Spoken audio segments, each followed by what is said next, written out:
இன்னைக்கு சமூக வலைதளங்கள்ல ஒரு இன்ட்ரஸ்டிங்கான ஒரு வீடியோ பார்த்தேன். ஒரு பெண் வந்து ரொம்ப நல்ல விஷயங்கள வந்து ரொம்ப அருமையான ஒரு பாடலா வந்து அவங்க பாடியிருக்காங்க.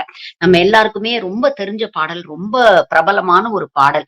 போற்றி பாடடி பெண்ணே, அடுத்தது தேவர் காலடி மண்ணே வரும் அப்படின்னு நீங்க எதிர்பார்ப்பீங்க. அதுதான் இல்ல. ரொம்ப வித்தியாசமாக, நேரடியாக பல உண்மைகள இந்த பாடல் மூலமா அவங்க வெளிப்படுத்தியிருக்கிறாங்க. சாதிய ஆணவ கொலைகள் வந்து நெறைய நடந்துகிட்டு இருக்கு. தொடர்ந்து நாம அத பத்தி பேசிக்கிட்டு இருக்கோம்.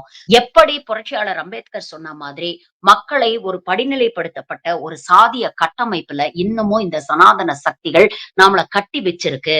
நமக்குள்ள ஒரு பிரிவினையை ஏற்படுத்தி, அது மூலமாக நம்மள வந்து ஆட்சி பண்றாங்க அப்படிங்கிறத தொடர்ந்து பல காலகட்டங்கள்ல நாம பேசிக்கிட்டு இருக்கோம். ஒவ்வொரு கொலை நடக்கும் பொழுதும் நியாயம் வேணும், நீதி வேணும்னு ஒரு பக்கம் கேட்டாலும், இந்த நீதியோ, நியாயமோ கிடைக்கிறத தாண்டி இந்த சமூகத்துல ஒரு மாற்றம் வேணும் அப்படிங்கிறதையும் நம்ம பேசிட்டு இருக்கோம். இதெல்லாம் வலியுறுத்தக்கூடிய ஒரு அருமையான ஒரு பாடல் தான் இந்த பாடல். பாடக்கூடிய பெண்ணுடைய ஸ்ருதி, தாளம் இதெல்லாம் பத்தி மறந்துருங்க. ஆனா, அவங்க சொல்லக்கூடிய கருத்து எவ்ளோ ஆழமான ஒரு கருத்து அப்படிங்கிறத நம்ம உணர்ந்து பார்க்கணும். ரொம்ப அழகா சொல்லியிருக்கிறாங்க. காதல், அன்பு, பாசம், பேச்சு, மூச்சு இதெல்லாம் அந்தந்த காலகட்டத்துல இயற்கை நமக்கு குடுக்கக்கூடிய உணர்வுகள். இது சராசரியாக மனிதராக பிறக்கக்கூடிய எல்லாருக்கும் அந்தந்த காலகட்டத்துல நமக்கு உடல் ரீதியாவும், உளவியல் ரீதியாவும் மாற்றங்கள் ஏற்படும் பொழுது, அந்த கெமிக்கல் ரியாக்ஷன்ஸ்னால இயல்பாக ஏற்படக்கூடிய உணர்வுகள்.